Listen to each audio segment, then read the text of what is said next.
Hello students, welcome to my channel. तो BA first semester education की new batch की class हमने start कर दी है 2024-25 के बैच के लिए। और एजुकेशन के अलावा ऑल सब्जेक्ट की क्लासेस चल रही हैं, जैसे sociology, English literature, political science, geography, ancient history, medieval history, Hindi, सभी सब्जेक्ट की, फूड न्यूट्रिशन एंड हाइजीन, जो भी आपका को करिकुलर पेपर है। तो ऑल सब्जेक्ट के बीए का कोई भी सब्जेक्ट हो, आप मेजर में लिया हो या माइनर में, सभी की क्लासेस चल रही हैं, प्लेलिस्ट बनी हुई है। तो आप हमारे चैनल पे विजिट कीजिएगा। न्यू सिलेबस के अकॉर्डिंग आपकी बैक टू बैक क्लासेस लेकर आ रहे हैं हम। तो बीए फर्स्ट सेमेस्टर एजुकेशन की भी हमने क्लास शुरू की है और यूनिट नंबर 1 एंड 2 पूरा कंप्लीट कर लिया है। आज की इस वीडियो में हम पढ़ने वाले हैं यूनिट नंबर 3।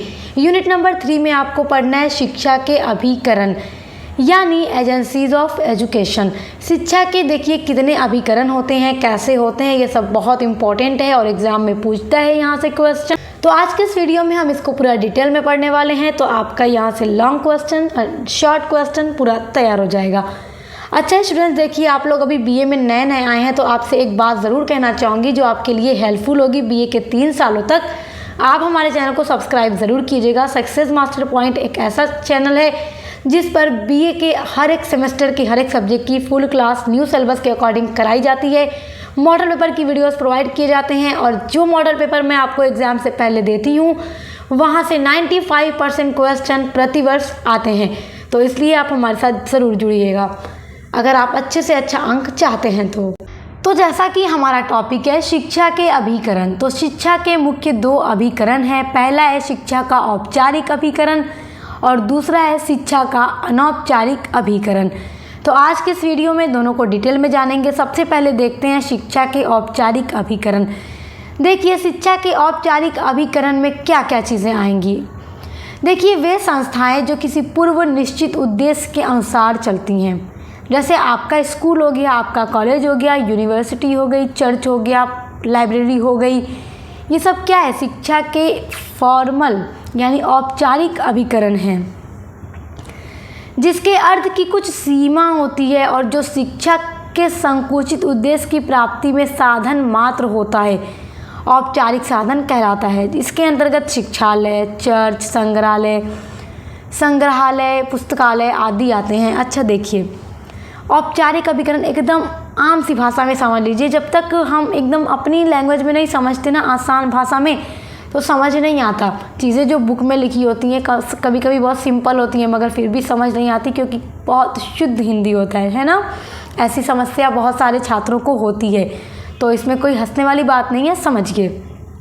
देखिए फॉर्मल यानी औपचारिक अभिकरण उसे कहते हैं जहाँ पर शिक्षा दी जाती है तो कुछ उसके रूल रेगुलेशन होते हैं। उसका मुख्य उद्देश्य ही शिक्षा देना होता है, बालकों को सिखाना होता है। आप स्कूल जाते हैं, उसकी एक टाइम बनी है। आप अगर 8 बजे से स्कूल है और 1 बजे छुट्टी हो रही है तो आप 9 बजे नहीं जा सकते। आपको 8 बजे से पहले स्कूल में पहुंचना ज़रूरी है। आपके हर एक सब्जेक्ट के अकॉर्डिंग आपकी क्लास बनी होती है कि लंच होगा, फिर उसके बाद फिर 4 पीरियड होगी। तो उस तरह से एक एक सब्जेक्ट की बारी बारी से क्लास आती है और आपको अलग अलग टीचर आके चीज़ों को पढ़ाते हैं, सिखाते हैं, समझाते हैं। तो ऐसे अभिकरण जहाँ पर कुछ रूल रेगुलेशन होते हैं, कुछ उद्देश्य होते हैं, उन्हीं के अकॉर्डिंग आपको सिखाया जाता है और उसका मुख्य उद्देश्य ही शिक्षा देना होता है, वो शिक्षा के औपचारिक अभिकरण में आते हैं। और वहाँ पर बच्चों को इसीलिए तो भेजा जाता है कि वो जाकर वहाँ शिक्षा ग्रहण करें। आपके माता पिता आपको स्कूल में भेजते हैं।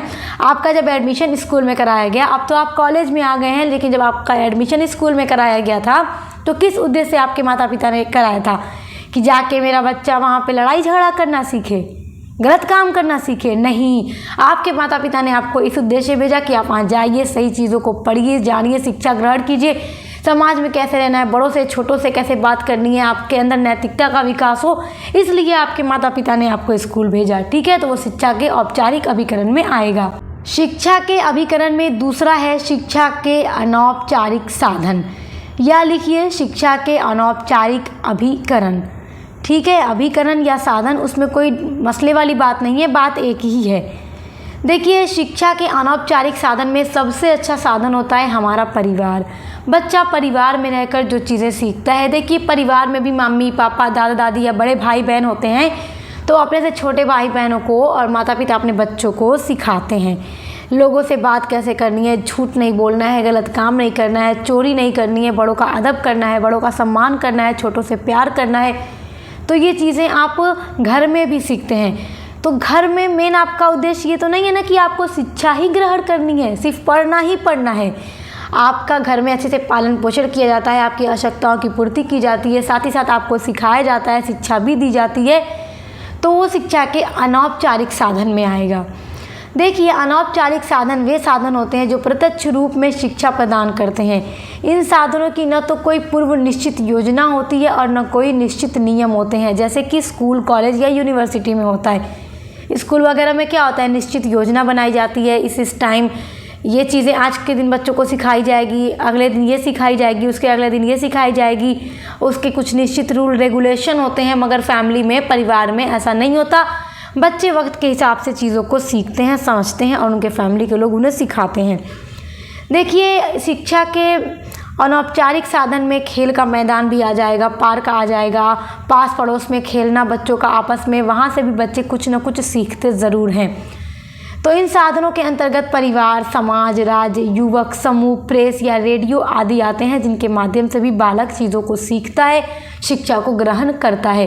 तो आई होप आप अनौपचारिक एंड औपचारिक अभिकरण बहुत अच्छे से समझ गए होंगे।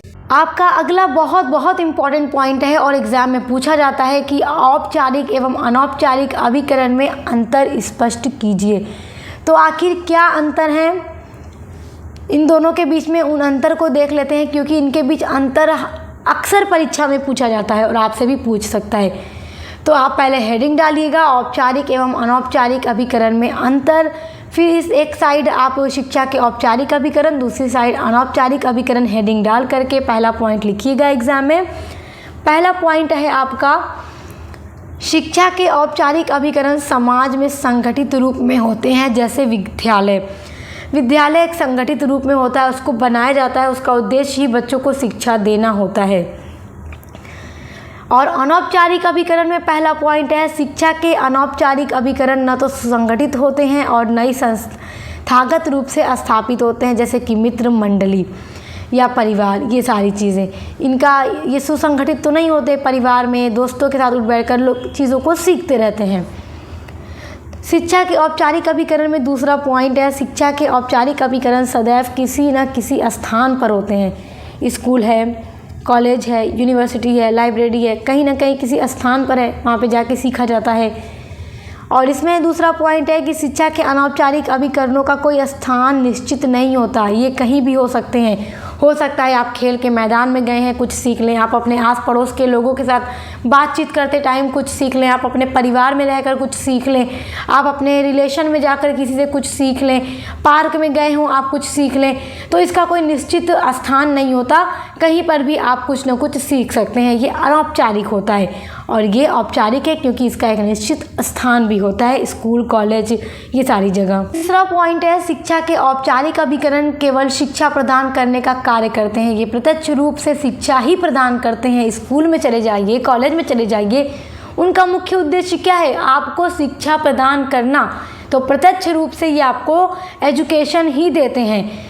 और शिक्षा के अनौपचारिक अभिकरण प्रत्यक्ष रूप से शिक्षा प्रदान करने का कार्य नहीं करते। ये जीवन से संबंधित विभिन्न अनुभव प्रदान करते हैं। मतलब आप परिवार में, दोस्तों के साथ, पार्क में, आस पड़ोस में रह करके सिर्फ शिक्षा के बारे में ही नहीं सीखते, अच्छी चीज़ों को ही नहीं सीखते। देखिए, शिक्षा के बारे में आप अगर बात करें तो हर एक चीज़ आ जाएगी। यहाँ देखिए, अपने हर एक सब्जेक्ट को लेकर आप स्कूल में पढ़ते हैं, लेकिन उसके साथ साथ लोगों के साथ उठना बैठना कैसे करना है, बातचीत कैसे करनी है, समाज में अपने कैसे रहना है, समाज का हमारे अपने समाज के प्रति क्या कर्तव्य है, क्या फ़र्ज़ है, अपने राष्ट्र के प्रति हमारे क्या कर्तव्य हैं, इन सभी को भी सीखा जाता है। तो ये भी कहीं ना कहीं शिक्षा के माध्यम से ही हम सीखते हैं। तो ये सब चीज़ें हम स्कूल और कॉलेज में तो ज़रूर सीखते हैं, लेकिन हम अपने घर में भी रहकर सीखते हैं, लोगों के साथ, दोस्तों के साथ, आस पड़ोस के लोगों के साथ भी ये सारी चीज़ें सीखते हैं। तो जो हमारा परिवार होता है या समाज है हमारा, वो हमें सिर्फ शिक्षा ही नहीं देता, बल्कि जीवन से रिलेटेड अपनी ज़िंदगी को गुजारने के तरीके भी पूरा अच्छे से सिखाता है। चौथा पॉइंट है, शिक्षा के औपचारिक अभिकरणों की व्यवस्था जानबूझकर की जाती है तथा समाज अथवा राज्य द्वारा इन संस्थाओं पर पर्याप्त व्यय भी किया जाता है। जानबूझकर करने का मतलब ये है कि अगर कोई स्कूल सरकार बना रही है तो इसका उद्देश्य क्या है कि हाँ, हम जानबूझकर ही तो स्कूल बना रहे हैं ताकि हम बालकों को शिक्षा दे सकें। तो औपचारिक अभिकरण की व्यवस्था जानबूझकर से की जाती है और इसका कुछ ना कुछ प्लान होते हैं, उसके उद्देश्य से की जाती है और इस पर समाज और राज्य के द्वारा अच्छा खासा खर्च भी किया जाता है ताकि बच्चों को अच्छे से पढ़ाया जाए। शिक्षा के अनौपचारिक साधनों की स्थापना जानबूझकर नहीं की जाती, ये स्वतः ही समाज में विद्यमान रहते हैं। इन पर किसी प्रकार का व्यय भी करना नहीं पड़ता। जैसे आपको पता ही है, समाज हो गया, राज्य हो गया, युवक हो गया, परिवार हो गया, ये सब शिक्षा के अनौपचारिक साधन में आते हैं। पांचवा अंतर है, शिक्षा के औपचारिक अभिकरणों से शिक्षा प्राप्त करने के लिए कुछ नियमों का पालन करना पड़ता है। आपको स्कूल में जिस सब्जेक्ट की पीरियड है, आप दूसरे सब्जेक्ट को नहीं पढ़ सकते। 8 बजे से स्कूल शुरू है तो आपको 8 बजे से पहले पहले पहुंचना है और आप बिना परमिशन अपने क्लास से बाहर नहीं निकल सकते, अपने टीचर से बिना परमिशन लिए। तो मतलब कुछ रूल रेगुलेशन होते हैं। स्कूल में यूनिफॉर्म पहनकर ही जाना है, आप होम ड्रेस में नहीं जा सकते। और स्कूल की जब तक टाइम है 1 बजे अगर छुट्टी होती है आपकी, तो उससे पहले आप स्कूल से बाहर नहीं जा सकते। कुछ रूल रेगुलेशन होते हैं। इन साधनों द्वारा केवल एक सीमित काल तक ही शिक्षा ग्रहण की जाती है। सीमित काल का मतलब क्या होता है? टाइम फिक्स होती है, उसके अकॉर्डिंग ही आपको शिक्षा ग्रहण की जाती है। इसमें अनौपचारिक अभिकरणों से शिक्षा ग्रहण करने के कोई कठोर निर्धारित नियम नहीं होते। क्या आपके घर में आपकी मम्मी जब आपको कुछ सिखाने की बातें करती हैं, अच्छी बातें बताती हैं, आपसे कहती हैं जाओ यूनिफॉर्म पहन कर आ जाओ स्कूल का? नहीं, आप जैसे हैं वैसे ही आपको सिखाया जाता है। इन साधनों से जीवन पर अनुभवों के रूप में शिक्षा प्राप्त की जा सकती है। तो ये 5 अंतर हैं। आई होप आप इनको बहुत अच्छे से समझ गए होंगे। तो यूनिट नंबर 3 भी आज आपका कंप्लीट हो गया और ये क्वेश्चन हर हाल में एग्ज़ाम में पूछा जाएगा, तो आप इसको स्क्रीनशॉट ज़रूर कीजिएगा। इसी तरह एक क्रम में आपके हर एक सब्जेक्ट की क्लासेस आ रही हैं, तो अभी हमारे चैनल को सब्सक्राइब कीजिए, बेल आइकन को प्रेस कीजिए और दोस्तों के साथ भी ज़रूर शेयर कीजिएगा ताकि हर कोई हमसे जुड़ सके और पढ़ाई कर सके। अब मिलते हैं नेक्स्ट वीडियो के साथ।